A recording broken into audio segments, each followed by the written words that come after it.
Welcome to this recorded session on the who, what, when, why, how, and where of sharing your assessment. When I did this session live, I had an attendee say, I don't even know what this session is about. And I said, that's okay, because we'll talk about it, but also it's about a lot. And you're going to discover just how broad the answer to this question is. Now, before I really get into answering the who, what, when, why, how, and where of assessment, I want to focus on why we're talking about sharing assessment. Our assessment program has three strategic commitments: knowledge of assessment, equity in assessment, and action from assessment. And this talk focuses really on that action piece. That if we are not talking and sharing about the assessment work we're doing, we may not be fully acting on it in a way that really brings out the maximum change and improvement in student learning. Now, when we think about all of the sharing of assessment, you might be thinking, well, is this about sharing formal assessment, like the reports and stuff that get written? And what I want to focus on is this conversation can be about anything related to assessment, whether it's formal or informal, or how I call it, whether it is big A assessment, so the technical reports that you may submit to the CART team, or little a assessment, which is the ongoing casual assessment or regular assessment that's happening with us all the time.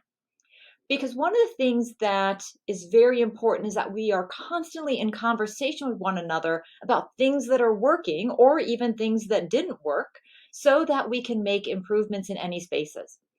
So I want you to think about something recent that got you really excited about teaching and learning. Did you have a conversation with somebody? Did they share something that was really exciting? Because luckily for me, this happens often. And then what I like to do is I like to grab those things that people are sharing and see if I can adapt them into my own space. So let me give you a few examples. I was observing one of our faculty, David Boninger, and he was doing an in-person class, and he said one of the things he liked about live online teaching was students could chat. So even the students who might be normally quiet in a classroom could chat in an online environment. So he's like, how can I do that in my in-person classroom? So he has started giving students note cards at the start of almost every class. And a few times during class, he just asks them to write something down related to what they're talking about. And then the end of class, he picks that up. Now, that is what we would call a formative assessment, a little check-in to see how students are doing, but it also increases engagement and it makes sure everyone in the class is active. So I got really excited about that. I was also at one point talking to Jennifer Lane about this assignment she does in one of her writing classes based on a project called 6-Word Memoirs. So, can you sum up your entire life in 6 words? And we don't have students do that, but we have them sum up each week in 6 words. And it's a really interesting exercise, and I adapted that for use in my online class. Another thing that I adapted for use in my online class came from Polly Laubach in our CTLE, where she was doing in a live online space a little show and tell activity as a lead in to that day's lecture. Well, I found a way to take that and make it an asynchronous activity where students are prompted to share something about their lives that can generate these really interesting topics related to what we're about to learn in the class. So these are all the kinds of things we might be sharing in assessment, even though it's not big A formal assessment, but we can share those things too. So let's start going through our who, what, where, why, when, and how. And I'm actually going to start with the when. So when do we share? If you look at our Gaucho assessment site, there is a new model of assessment that we put up there, an assessment sort of process, and it is the plan, do, study, act model. And so planning is when we decide, what is the outcome we want to do, and we plan and design the assessment. Under do, we do the instruction and we gather the assessment data. When we get to the study piece, we analyze that data, look for gaps in learning and see how we can improve. And then in ACT, we implement some sort of intervention or change and reassess to see if students have improved their learning. So that's kind of the formal process, but we do this kind of a process all the time in much more casual ways. Now, what's really interesting about this is when I proposed this design to our assessment team, they said, well, it's missing two things. It's missing reflection, which happens at all these stages, but more importantly, it's missing sharing. Because at all of these stages, we should be sharing what we're doing. We should be sharing our plans. We should be sharing what we did, whether it's succeeded or failed. We should be sharing the analysis of our data. We should be sharing the actions and the interventions we are taking. Again, whether this is in a casual assessment or a more formal assessment. So really, we should be sharing throughout. Now, you might be asking, well, who are we sharing with?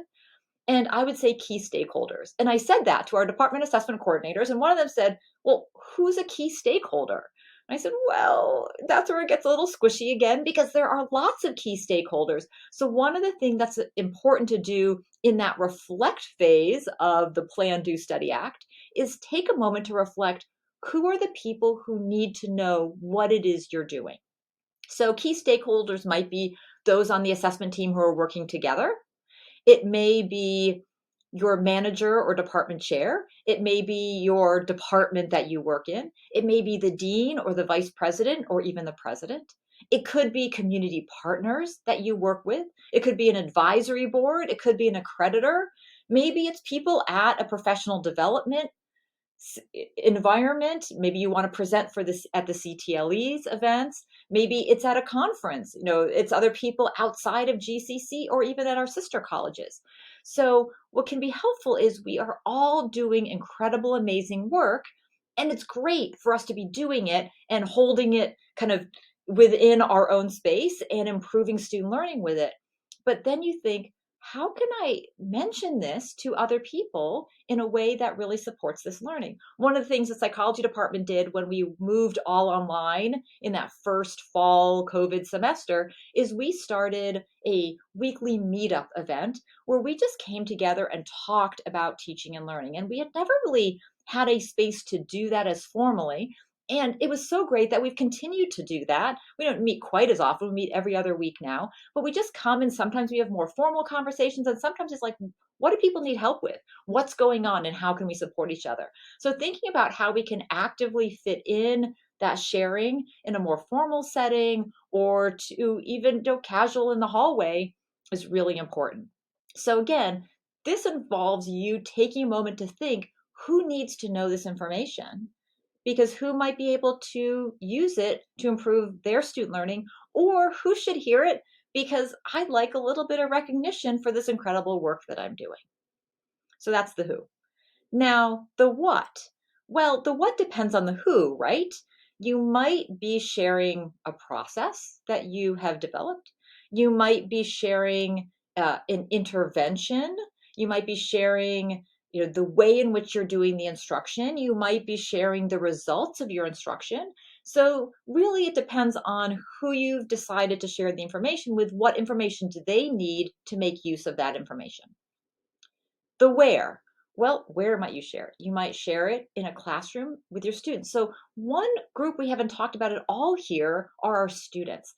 And we often think, or we regularly recognize, that students are the ones who are being assessed, but really they ought to be partners in assessment. And you can see a great video about this in the recorded videos from Pam Nelson. And this concept was first illustrated to me by Gloria Rogers, an HLC senior scholar who had a stealth bomber flying across her slide, and she's like, why are our learning outcomes stealthy? Why do we keep them hidden from students? Why aren't we fully engaging with students? Students often know what helps them learn, and how can we be having those conversations? How can our students be part of the who, either in the classroom or bringing them in separate situations to really ask them about how we can improve their student learning and how they might be involved in the assessment process? This, of course, can happen in an office, in a meeting, at a conference, can happen on our Gaucho assessment site. There's, in the CTLE. So there's lots of places to think, all right, if I've got a good piece of information, how can I share it? How can I elevate it so that other people can hear it and potentially learn from it? Now, why would you want to do this? Well, you can share for the purpose of learning so that other people can learn from the work that you've done. You can share for the purpose of recognition. We all value other people saying, hey, good job. And by sharing, we can honor the work that's going on our campus all the time in the space of student learning improvement. We can also share to work collaboratively to make improvements. So I can share so that maybe some idea that I have helps somebody else to do something or improve student learning in another setting.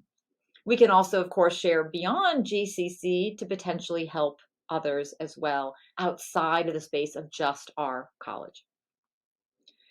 All right, so how do we do this? Well, if you're involving students, you got to think about how do you recruit students? It could be something as simple as asking students at the end of the semester, what would you improve if you could improve something in this class?